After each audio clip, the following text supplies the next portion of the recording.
Did you know many so-called vintage pieces aren't vintage at all, but they're actually reproduction pieces? Spotting the real deal is a skill, and that's what I'm going to show you today. The global vintage market right now is over $38 billion and growing every year. What that means is the rise in the demand for vintage clothing is rising every year. Now, what this means is that reproduction pieces are flooding the market, and it's getting harder and harder to tell true vintage from reproduction. I can't tell you how many times friends of mine and people that I know have come to me and shown me a piece that they picked up online, and they were showing me what a great deal they got on a truly vintage piece. But come to find out, after looking at it and inspecting it a little closer, I told them that disappointingly enough to them, it was not vintage at all. It was actually a nice reproduction piece. No crown, just a savvy mind. Turn dusty racks into gold 5x5. Self-taught, self-made, uniquely designed. Every sale a story, my legacy defined. Welcome to my channel, guys. If this is your first time here, my name is Phil, also known as the King of Thrift. I've been reselling online men's vintage clothing for the past 20 plus years. From Hollywood costume designers to Broadway shows and your favorite movie stars, all these people come to me for my expertise and vintage clothing. Over the years, I've helped countless people avoid costly mistakes by showing them what to look for when buying true vintage. And that's what I'm here to show you today. So I'm going to give you basically a crash course in recognizing vintage clothing, and I'm going to give you some tips and tricks that you can use and that you can put into practice today. What is true vintage clothing? True vintage clothing applies to things that were made between 20 and 30 years ago. And that is to say from the 1920s to about the 1960s. Some people would consider the 1970s true vintage, but personally, I go from about the 1920s to say the early 1970s.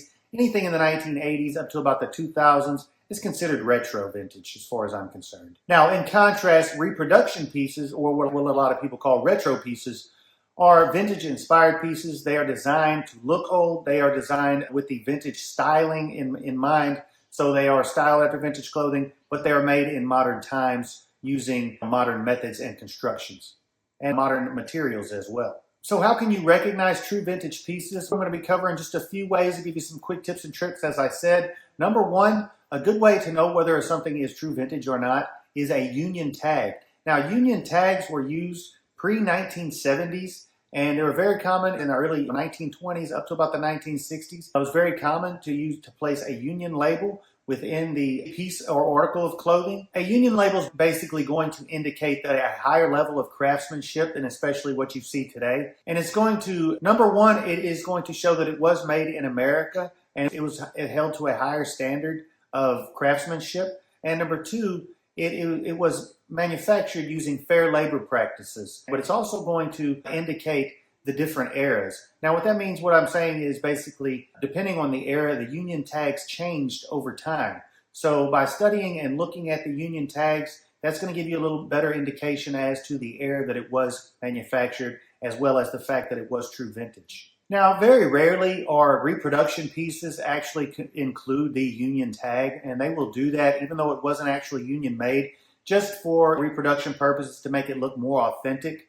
But as I said, if you see that union tag and it looks kind of old, more than likely it probably is. And it is going to be stitched in. And another good indicator is that union label is going to be stitched in rather than printed onto the fabric. This really matters to collectors and costume designers, of course, because this does ensure that it is in fact vintage, and it ensures the historical accuracy of the piece. Now, another very good indicator of the fact that it is true vintage is going to be the tag or the label inside from different companies, different manufacturers. They're going to be, number one, they're going to be hand stitched. 9 times out of 10, they're hand stitched into the fabric. And they're going to use serif fonts, which is a different kind of font. Just do a little research and look up serif fonts, and that's going to give you an indication that it was true vintage. And as well, you can see slight imperfections in the stitching or the tag itself because they were hand stitched and hand sewn. Now, pre-1960s, there were no care labels as far as like how to care for the item, how to wash it. There were also no fabric, and a lot of times there were no fabric types or what materials were, especially fabric blends.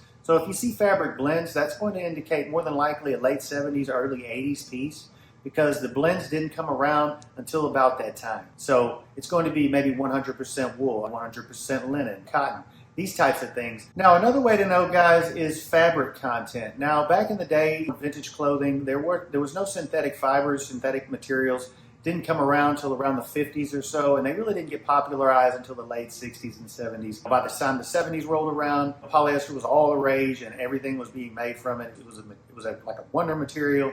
But predating that, the 1920s to the 1960s, the kings of fabric were these. It was cotton, it was wool, and it was silk.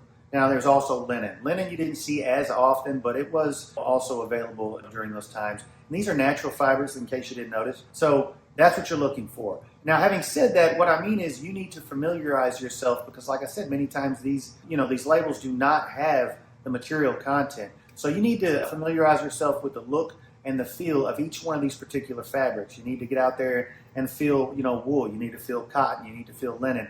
You need to know the difference, the subtle differences between the four, and also the different blends and constructions will vary slightly as far as weight and texture and feel of each one. So familiarize yourself with these different materials so that when you touch something, you know what it is. You don't have to depend on a label to know whether or not it's going to be true vintage. So if you see a label, you think it's vintage. You see a union made, you think it's vintage. You can feel it. And if it feels like it's a blend or it feels synthetic at all, you're going to know to discount it. It's a reproduction piece. Now, a hallmark of true vintage is also known as single needle tailoring. Now, what that means is basically just what it sounds like. It is a single line stitch. And what this does is this allows a couple of things. Number one, normally, many times it's done by hand, one stitch in a straight line. Now, this allows for a tighter seam, a stronger seam, and number three is sleeker, and it fits closer to the body, and it just gives them more sleek appearance and more tailored look, and it just looks better overall. It's not as bulky. So when you do see that single needle tailoring, it does not indicate 100% that it is true vintage, but if you do see that nowadays, it also will indicate a very high level of tailoring, more bespoke, or maybe it was made by a high-end manufacturer. So either way, you're going to win out on that, but here we're focusing on vintage. So if you do see that, and many times you'll see it written in, especially on a lot of the old shirts, and that will give you a good indication that it is true vintage as well. I keep saying single needle tailoring. It's actually single needle stitching. I do that all the time, but single needle stitching or single needle tailoring, either way, it's the same thing. Also, especially in jeans, guys, but it's not limited to jeans, is selvage edges. And what that is basically where the material around the edges of especially jeans in particular, is where the material is sewn a different direction, and it's sort of a thick sewn. It's really kind of difficult to explain, but it's basically where the material is sewn in a different direction, and it's to keep the ends from unraveling. And rather than just folding it up and hemming it, they basically they use the material itself stitched back and forth in a different direction to basically sort of sew up that edge to keep it from unraveling. And many times you will see the edges actually have tasseled edges, but it does have that selvage edge. And on denim in particular, they will actually use a different color. Sometimes it's red, you use green a lot of times. In jeans in particular, you'll see that red stitching, mainly in the cuff. At the very bottom of the jeans, you fold it up and you'll see that green stitching, and that's a selvage edge. Do a little research on that, familiarize yourself with it. But if you do see that selvage edge, that is a very good indicator that it is true vintage. And even a lot of the really high-end designer denim companies now use that selvage edge as well. So either way, if you don't get a true vintage piece, you're going to get a nice high-end pair of jeans. Another thing to look for is hand-finished hems and vintage buttons. Now, how is the difference? There's many ways, but hand-finished hems, basically you can see they were done by hand, just as it sounds, rather than by a machine. Now, the number one thing you want to look for, just quickly, is hand-finished stitching on the edges. Is basically you will see imperfections as far as in the spacing of the stitches versus a very uniform stitching that's done by machines nowadays. And as far as buttons and what to look for with fasteners, but buttons in particular, guys, is older buttons have a different feel. They have a different look. The best way to tell the difference is if you look at a button and it seems very shiny, very cheap feeling, very plasticky, lightweight, flimsy, then you're going to know more than likely it's going to be a modern piece or a reproduction button. Now, the older buttons have more of a, number one, you can see a patina on a lot of the older buttons because they are older, and the plastic was more substantial, it's built better, it's designed better, and it's designed to last. So on that aspect, you can look at it, you can feel imperfections. A lot of times they're hand painted, they have etching in them, they feel heavier. And as well, sometimes you can see the layering in the buttons, different layers of material, what it looks like.